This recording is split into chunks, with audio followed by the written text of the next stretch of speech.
고린도 후서인데 고린도 전서, 고린도 후서, 또 데살로니가 전서, 데살로니가 후서, 또한 디모데 전서, 디모데 후서 이렇게 쓴 것은 이게 서신서라 해요. 서신, 즉 편지입니다.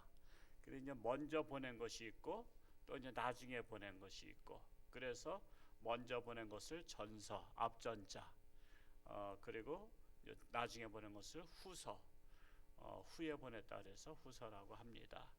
그래서 이 고린도 교회 두 번째로 보낸 편지를 고린도 후서라고 하는데, 고린도 전서는 상당히 체계적으로 썼지만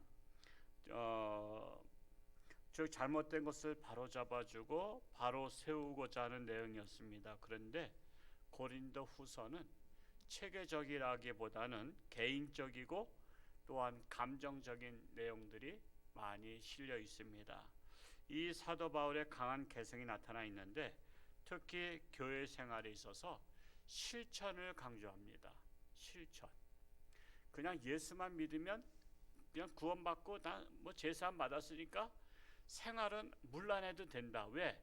육체는 벗어나고 우리 영혼이 가는 것이니까 저 육체는 더럽혀져도 우리가 예수 믿으면 구원받는 거 아니냐 하는 그런 그 망각된 그 생각들을 많이 갖고 있었어요. 어차피 육체는 썩을 거 그냥 세상에서 마음대로 굴려 먹자. 그래서 음란이 많이 빠진 거예요. 고린도 교회는 음란에 많이 빠졌는데 어차피 육체는 써먹다가 어차피 뭐 흙으로 돌아갈 거니까 내가 예수 믿고 영혼만 구원받으면 되지 않냐 이렇게 생각하는 그 잘못된 관점을 갖고 있었어요. 그게 아니다라는 거죠. 그게 아니에요. 우리의 영이 거룩하려면 우리 육체도 거룩해야 돼요. 그릇이 깨끗해야 그 안에 담는 것도 깨끗한 거 아시죠? 그릇을 막 굴려보세요. 그 안에 담은 양식이 다 더럽혀지는 것과 같은 겁니다. 그래서 실천, 고린도후서에서는 실천이 중요하다. 기독교인들의 도리가 중요하다라고 말씀을 하고 있습니다. 그리고 교회 직분자들의 사역과 교회가 사회에서 감당해야 될 일이 무엇인가를 가르쳐주고 있어요. 이 교회는요, 그 지역사회에서 감당해야 될 일들이 있어요. 저는 그래서 이 사도 바울을 존경하는데 실천, 우리는 몸과 마음의 조화, 몸과 마음의 조화를 이뤄야 돼요.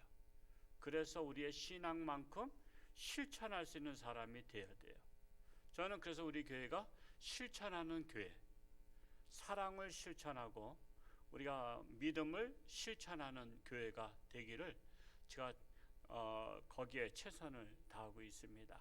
그래서 우리 할 수만 있으면 우리 홍천주안교회는 정말 이 지역사회에 꼭 필요한 교회, 꼭 필요한 교회, 찾아갈 수 있는 교회, 또 찾아오는 교회, 그런 교회가 되는데 제 목회에 중점을 두고 있습니다. 그리고 또 사도 바울은 자신의 사도로서의 권위를 여기서 이제 설명을 합니다. 사도로서의 그 권위를 설명한다는 것은 사도가 아니라는 그런 말들을 많이들 했어요. 사도 바울이 비난받았어요. 여러분 인기 있으면 비난도 받는 거 아시죠? 여러분 인기 있으면 비난받아요. 여러분 잘 나가면 비난도 많이 받습니다. 그래서 이 사도 바울은 그 시대에 잘 나가는 분이었어요. 왜? 최고의 학문을 가진 지성인이었습니다. 그러면서 그는 예수님의 제자들 12제자보다 제일 똑똑했어요. 제일 똑똑했고 그는 뒤늦게 예수를 믿었지만 그는 예수님이 어떤 분이라는 것을 체계적으로 신학적으로 그분은 철학적으로 특히 또 철학을 하셨기 때문에 철학적으로 체계를 세웠어요. 그렇기 때문에 많은 분들의 시기를 받았습니다. 여러분 뒤늦게 온 사람이 더 잘 나가면 시기하는 거 아시죠? 후배가 승진하거나 아니면 교회도 마찬가지예요. 교회도 내가 전도한 사람이 먼저 권사가 되잖아요. 여러분 그거 받아들이기 쉽지 않아요. 자존심 상한다고 할 수 있어요. 자존심 상할 수 있어요. 내가 전도한 사람이 먼저 장로가 된다든가 그러면 자존심 사는 겁니다. 거기가 전라도인가요? 김제의 kum산교회, 거기도 kum산교회는 기역자교회입니다. 일제시대 때 남녀 7세 부동석, 그래서 기역자교회에서 가운데 커튼을 치고 목사님만 보이게 만든 거예요. 그걸 기역자로 해서 이쪽에서 볼 수 있도록. 그 성도들은 남녀석이 따로 있었어요. 제가 어렸을 때만 해도 남녀 따로 앉았어요. 제 고향교회에서 남자들 석은 방석 3줄, 남자가 항상 적죠. 그러니까 3줄로 놨고, 그때는 스펀지 방석을 탁탁탁탁 놨어요. 그리고 여자 줄은 5줄, 그렇게 해서 놓으면은 딱 비율이 맞더라고. 그래서 늘 교회 가면은 방석을, 이제 제가 일찍 가면 방석을 착착착착 놔요. 그리고 이제 끝나고서는 각자 자기가 앉았던 방석을 딱 이렇게 벽 쪽에다 이렇게 쭉 쌓아놓죠. 이게 쌓아놓고, 아마 그렇게 신앙생활 했던 분들도 아마 계시라 생각하는데, 그렇게 남녀 7세 부동석이라서 그렇게 했어요. 근데 그 금산교회에 큰 부자 만석군이 그 교회 다니셨는데, 그 집에 머슴도 다녔어요. 그의 머슴을 전도해 가지고 머슴이 다녔는데, 장로 선거했는데 머슴은 장로님이 되고 그 부자 주인은 장로 선거에서 떨어졌어요. 그 감당하기 어려운 일이죠. 감당하기 어려운 일이에요. 그런데도 그 주인이 교회에서는 그 머슴을 장로님으로 깍듯이 섬겼어요. 집에서는 일을 시켜도 하나님의 일에서는 장로님으로 존중히 여겼어요. 그런데 이 장로님 대신 머슴이 너무 똑똑하니까 신학 공부를 시켰어요. 학비를 대줄 테니까 목사님 되시라고. 그래서 목사님 돼가지고 그 교회 담임 목사로 청빙했잖아. 담임 목사님이 됐어요. 그리고 이제 뒤늦게 그분 주인도 장로님이 되셨어요. 그 아주 유명하신 분인데, 그분의 자제분이 조윤형, 조세형, 그 장로님, 그 자제분 국회의원 되셨던 분, 그분의 아버님이세요. 아마 옛날 분들 아시죠? 조윤형 국회의원. 그리고 그 머슴이었던 목사님은 대전신학교 또 신학장도 하시고 총회장을 4번인가 하셨어요. 4번인가. 그냥 이렇게 겸손하시니까 자꾸만 총회장 시켰어요. 그렇게 훌륭했던 분이 계신데, 정말 나보다 사회적인 지위가 미치라고 생각하는 사람이 올라가면 대개가 시기 질투예요. 시기 질투예요. 이 사도 바울이 시기 질투를 많이 받았어요. 왜? 뒤늦게. 그는 예수 믿는 사람을 핍박하던 자였잖아요. 그러다가 예수 믿고 나서 뒤집어져 가지고 그가 이제 사도 바울이 됐는데, 그러니까 이거 새파랗게 이거 후배가 뒤늦게 이 초짜가 사도라 하면서 자꾸만 가는 데마다 교회를 세우지, 능력을 나타내지. 그러니까는 사실은 사도 바울에게는 적이 많았어요. 적이 많았어요. 이제 그것에 대해서 고린도 교회도 사도 바울을 공격하는 일이 많았습니다. 그래서 이 고린도후서의 주요 내용을 보자면, 이 고린도 교회를 방문한다고 했는데 사정이 생겨서 마게도냐 교회를 갔다가 나중에 방문하게 됐어요. 그러니까는 예를 들어서 내가 10월 달에 방문하겠다 그랬는데 그때 방문을 못하고 몇 달 늦은 거야. 그러니까는 약속을 지키지 않았다고. 아주 그냥 나쁜 사람, 막 그냥 공격한 사람이. 여러분, 공격하는 사람은요, 약점만 잡혀봐라 그러죠. 약점만 잡혀봐라, 흠만 보여봐라. 그걸 별로요.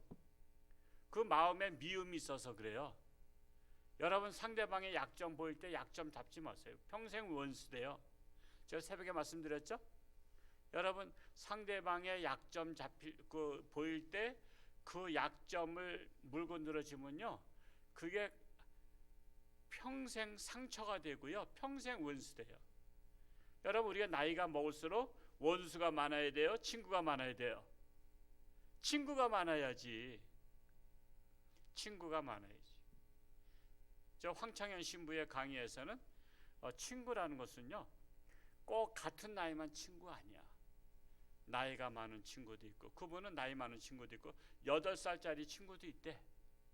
그분이 아마 50대일 것 같아요. 황창현 신부가 한 50대 중반일 것 같은데, 저는 누구에 꽂히면은 그분 거를 다 읽어버려요. 황창현 신부 책은 제가 다 읽었어요. 그때 갔다가 책 다 사가지고, 거기 서점에 있던 거, 그리고 카세트 CD 다 사가지고 10몇만 원치 사가지고 그냥 차 타고 다니면서, 근데 지금은 이제 차가 CD를 못 쓰는 차가 됐잖아요. 이제 그래서 그런데 제가 듣고 또 듣고, 뭐 삶 껴안기, 뭐 하여튼 그분께 들을 만한 게 많아요. 제가 신부님 중에서는 황창현 신부님의 그 말씀이 들을 만한데, 그분은 8살짜리 친구도 있고 80대 노인 친구도 있다래요. 사실 이승만 대통령도 메가더 장군은 친구였어요. 나이 차는 엄청 많았죠. 한 20살 이상 났을걸요. 근데 미국에 갔다가 그때 메가더 장군이 아닐 때요, 소령일 때인가 그럴 때, 앞으로 저 사람이 큰 인물 되겠다 해서 친구 삼았어요. 그래서 6.25 전쟁 때 친구의 나라 도와주자고 메가더가 앞장섰다는 거 아니에요. 여러분 친구 잘 사귀는 게 중요합니다. 그래서 여러분 나이가 들수록 친구가 많아야 돼. 여러분 친구는 공들여야 되는 거 아시죠? 관리해야 돼요. 생일도 챙기고요, 장례식도 챙기고요. 여러 가지 친구는요, 어려울 때 그냥 희로애락 이걸 챙길 수 있어야 돼요. 수고가 들어가야 돼. 그래야지 친구가 되지, 그냥 거저 친구 되는 게 아닙니다. 저도요, 제가 때 되면은 막 이렇게 고구마도 선물하고, 또 저 대추도, 올해는 왕대추를 많이 선물했어요. 그 시동에 낙원교회 그 권사님이 왕대추를 했는데 그거 굉장히 맛있어요. 홍천에 그보다 더 맛있는 대추 있으면 가져와 보라 그래요. 제가 먹어버릴 테니까. 그게 막 너무 맛있어가서 그냥 그거 주문해가지고 그냥 이렇게 그냥 제가 어르신들한테 막 보냈어요. 너무 맛있다고 말이야. 내년에 또 보내주겠다 그랬어요. 여러분 그거 뭐 그래봤자 한 상자 2만 원밖에 안 가. 대추는 그게 뭐 큰 박스가 아니고 납작한 박스에다 이렇게 놓은 거라, 왕대추라 또 이게 몇 개도 안 들어가. 이게 워낙 사과만 해서. 그래도 보냈어요. 제 형제들도 다 보내고. 그래가지고 너무 맛있다고, 이렇게 맛있는 대추가 있냐고 말이야. 저는 관리해요. 관리. 제가 친구도 관리를 한다니까. 저는 계속해서 카톡도 보내고요, 계속 나는 당신을 잊지 않고 있다라고 이렇게 관리하고 있어요. 그래서 사람은 나이가 들어서 친구가 많아야지, 여러분 남의 약점을 후벼 파는 사람 되면요, 원수 하나 더 만드는 거야. 그때는 시원해. 그때는 시원한데 원수 하나 또 생긴 거야. 그 사람은 나를 저주하는 사람이 되는 거야. 나 잘 되는 꼴을 못 보는 사람이 하나 만드는 거야. 그러니까 여러분 남 약점 보일 때 그거를 덮는 사람이 되지, 허물을 덮는 사람이 돼야지 평생 친구 되지. 허물을 들춰내는 사람 되면 속은 후련한데 평생 원수 하나 만들었다 생각하면 틀림이 없습니다. 이런 말씀은요, 어디 가야만 들을 수 있어요? 이건 홍천주안교에서만 들을 수 있는 말씀이에요. 홍천주안교에서만. 정말 그래서 이 막 사도 바울을 공격했어요. 제때 안 와, 약속을 안 지키는 사람이다 그랬지만은, 그러니까 약속을 안 지킬 때는요, 전후 사정을 알아야 되는 거 아시죠? 혹시 오다가 사고 났는지 좀 걱정도 해도 되지 않아?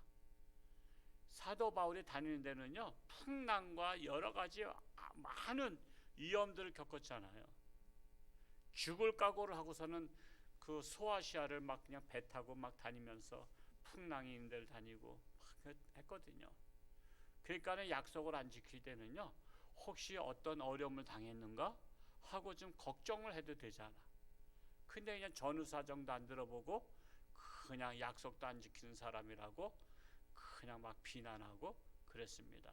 얼마나 평상시에 시기하고 미워했으면 그렇게 비난했을까라는 사실입니다.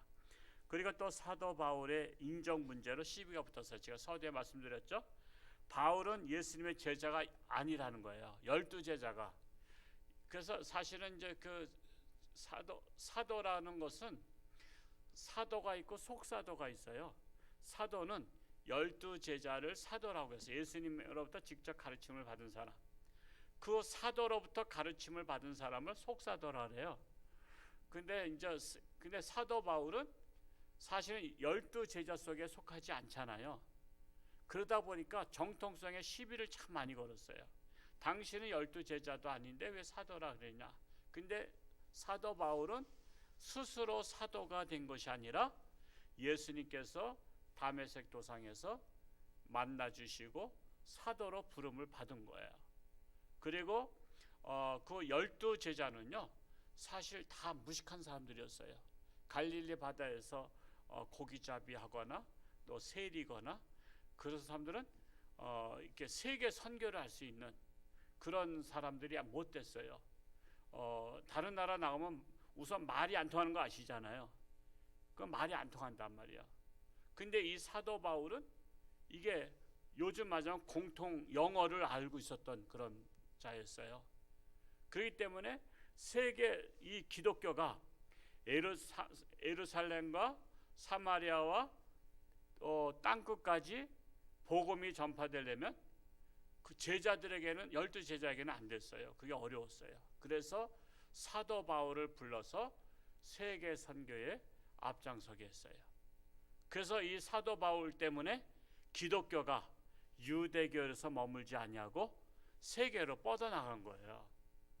그래서 역사가 유세비우스는 사도 바울이 탄 배는 기독교를 싣고 갔다. 기독교를 싣고 갔다는 유명한 명언을 남겼어요. 그래서 사도 바울이 가는 곳마다 교회를 세웠고 가는 곳마다 예수를 믿는 자가 됐어요. 저는 그런 것이 굉장히 제가 도전이 되는데 우리가 가는 곳마다 예수 믿는 사람들이 생겨야 되잖아요.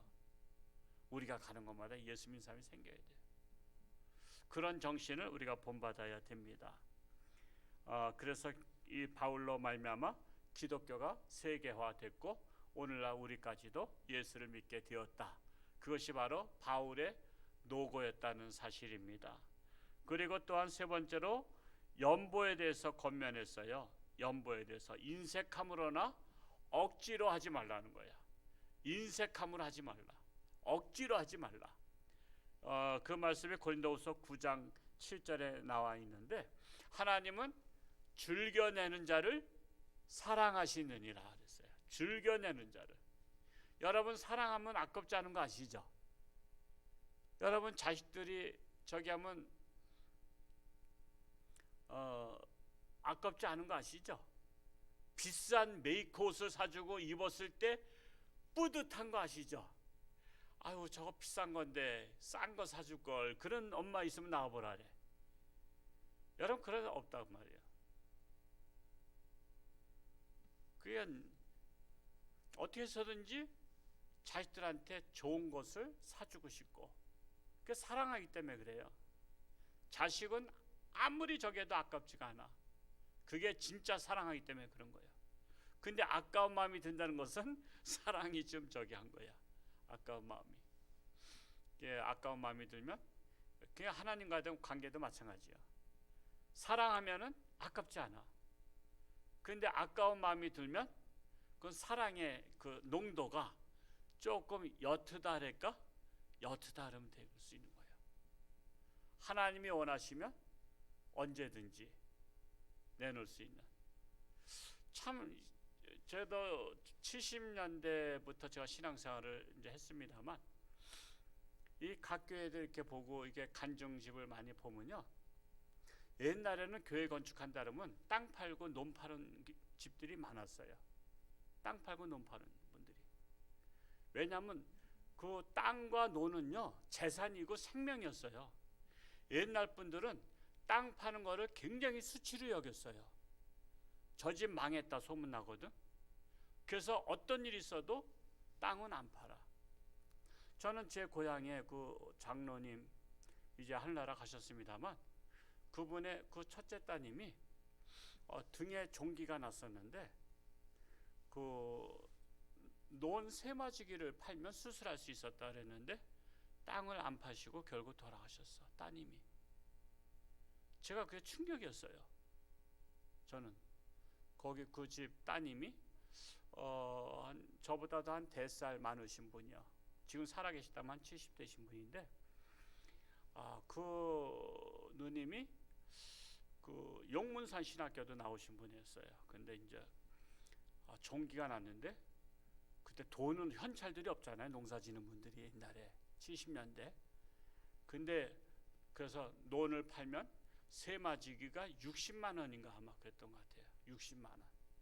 근데 그 세마지기를 팔면 수술하고 살릴 수 있다 그랬는데 땅을 안 파시고 결국은 딸이 하늘나라 갔어요. 저는 그것이 지금까지도 제가 충격이었는데 여러분 그렇게 하겠어요? 땅이 무슨 소용이 있어? 어차피 가져갈 것도 아닌데. 근데 옛날에는요 성전 진다려면 땅 팔아서 이렇게 그래서 시골 교회들 건축헌금이 그래서 나온 거예요. 그냥 시골에서는 돈 나올 게 없거든. 그러니까 땅 팔고 밥 팔고 그래서 성전을 짓고 그랬어요. 그것처럼 하나님은 즐겨내는 자를 사랑하시느니라. 즐겨내는 자를 사랑하시느니라. 그래서 연보에 대해서 인색함이나 억지로가 아니라 기쁨으로 이렇게 동참하라는 것입니다. 네 번째로 바울에 대한 비방이 많았었는데 바울은 육체대로 행하는 자고 유약한 겁쟁이고 자랑하는 자요 사도 자격이 없는 자요 계계로 재물을 취하는 자라고 막 비방했어요. 하나님의 사람은요 누가 비판하는지 아세요? 사탄이 비난해요. 사탄이. 하나님의 사람을 사탄이 제일 싫어해요. 그래서 사탄이요 여러분 항상 그래요.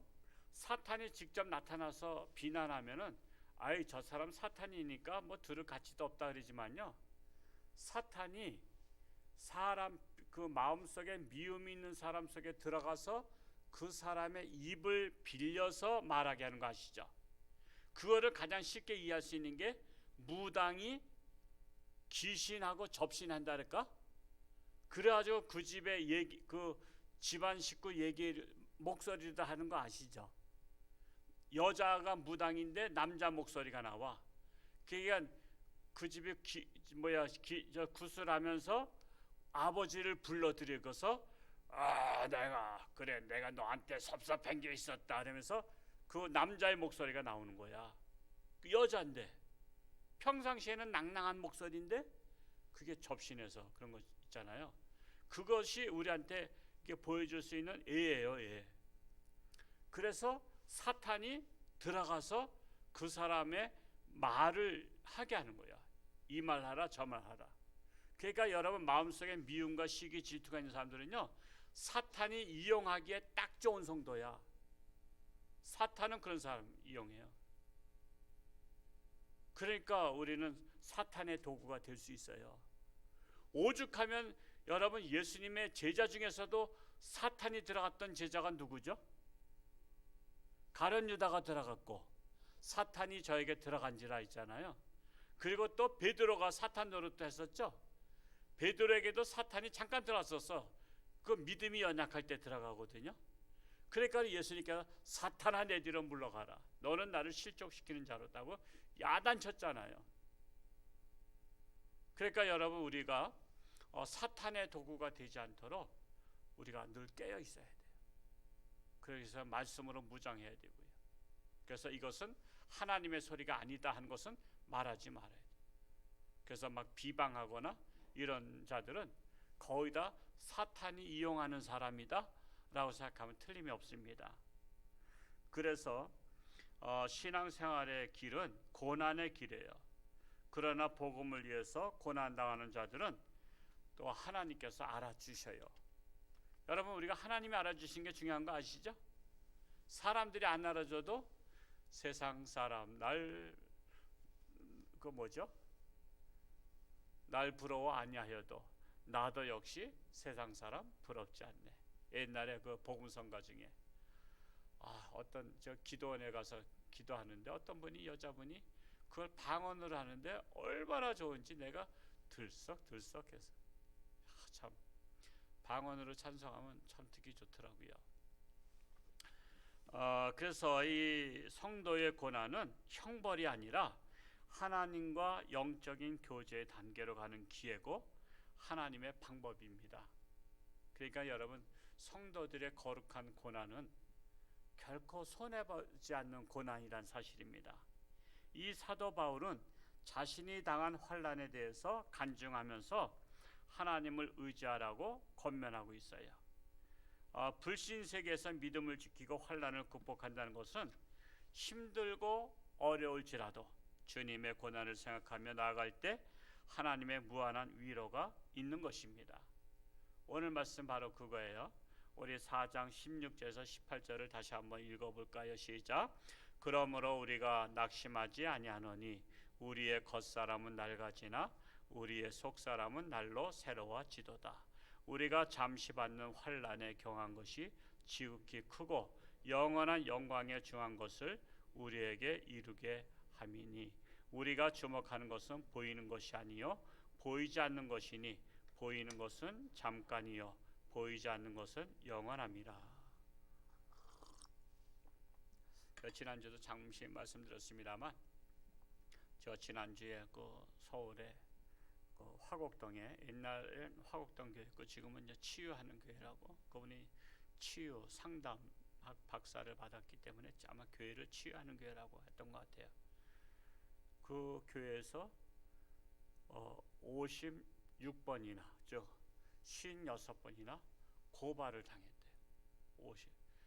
그래서 56번이나 고발을 당하면서도 그걸 감당하신 분이야. 그분이 이제 우리 교단에서 이제 총회장 나오시려고 준비하고 계신데, 제가 그 얘기를 듣고 어떻게 56번씩이나 고발을 당하나. 한 교회 안에서 그 교인들이, 반대파들이 그거를 다 이기셨다 그러더라고요. 56번이나. 저도 몇 번 고발을 당해봤지만 그러면요 그거 참 힘들어요. 근데 그분이 56번, 그래서 그분이 준 책을 저 읽어보니까 내용은 안 나와 있어요. 이제 56번씩이나 고발을 당했는데 그걸 다 감당했다고 그런 거예요. 그러니까 하나님께서 그분을 총회장으로 아마 쓰시려고 그렇게 하신 것 같아요. 그냥 큰 인물이 되는 거예요. 큰 인물이 거저되는 게 아니에요. 여러분 고발 당해 보셨어요? 고발 당하면요 정말 힘들어요. 그것도 한두 번도 아니고 56번이나 고발 당하면요, 고발 당한 거는요 대처를 잘못하면 져요. 그거 우습게 여기면 져요. 그리고 안 나가면 져요. 그냥 재판할 때 꼭 나가야 되고요. 그리고 거기에 대한 철저하게 반론을 제기하지 않으면 자칫 잘못하면 져요. 그 억울한 일을 당할 수 있거든요. 그러니까 그런 것들을 거기에다 시간을 다 뺏기게 만드는 거야. 목사가 목회 못하도록 거기에다 뺏기게 만들어서 그냥 교회에서 목사님 쫓아내려고. 그렇게 하면서 또 얼마나 소문나겠어요. 우리 목사님 고발당하신 분이야. 아니 땡 굴뚝에서 연기 나랴 그러면서 그러는데도 그분이 잘 이기셨다. 그리고 그 장로님들이 아주 훌륭하신 분들이더라고. 보니까 그 장로님들이 아주 훌륭하신 분이라 목사님을 끝까지 지켜주셨더라고. 그래서 내년도에는 이제 부총회장, 우리 교단은 부총회장 출마를 하거든요. 그랬다가 이제 부총회장은 1년 지나면 총회장 자동 승계를 해요. 그러니까 이제 부총회장 되는 게 중요하거든요. 그 장로님들이 우리 목사님 총회장 만드시려고 그렇게 이렇게 힘쓰시는 걸 보면서 정말 큰 인물은 고난 당하지 않고는 안 되는구나. 큰 인물은 고난 당하지 않고는 안 되는구나. 그래서 참 제가 많은 도전을 받았어요. 많은 도전 받았어요. 정말 우리가 때로는 이 사도 바울과 같이 고난 받을 때 하나님을 생각하면서 승리할 수 있기 바랍니다. 그래서 우리 고린도 후서를 통해서 정말 우리는 위로가 되는 거예요. 위로가 되는 거예요. 그래서 성경도 우리가 기본적으로 제가 이제 오늘 뭐 맛보기로만 말씀드리는 거니까 항상 한 장 중에서 짤막하게 맛보기로 말씀드리니까 여러분이 성경 읽으실 때 이러한 내용들을 생각하면서 읽으시면 그 말씀이 평상시보다 더 가깝게 들어올 수가 있겠죠. 그렇게 해서 읽을 수 있기를 바랍니다. 기도하겠습니다.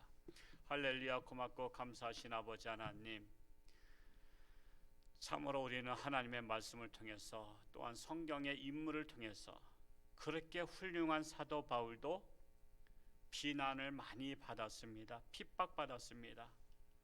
참으로 복음이 전파되는 것은 사탄의 방해가 있기에 거저되는 것이 아닙니다. 참으로 우리들도 현재 고난을 당한다 할지라도 장차 받을 영광에 좋게 비교할 수 없는 줄로 믿고 현재의 고난을 넉넉히 우리는 참고 또한 승리할 수 있기를 원합니다. 코로나 시대를 맞이했지만 불평불만하기보다는 감사가 넘치며 그럼에도 불구하고 우리는 감사할 것이 너무 많은 것을 하나님 앞에 감사하며 영광 돌리는 우리 모든 성도들 되게 하여 주옵소서. 저들의 가정에 비록 여러 가지 질병으로 여러 가지 답답한 문제로 어려움들이 있지만 그럼에도 불구하고 지금까지 인도하신 하나님께 감사하며 영광을 돌리는 우리 자랑스러운 건강한 홍천주와 함께 성도들이 되게 하여 주옵소서. 예수님의 이름으로 감사하며 기도하옵나이다. 아멘.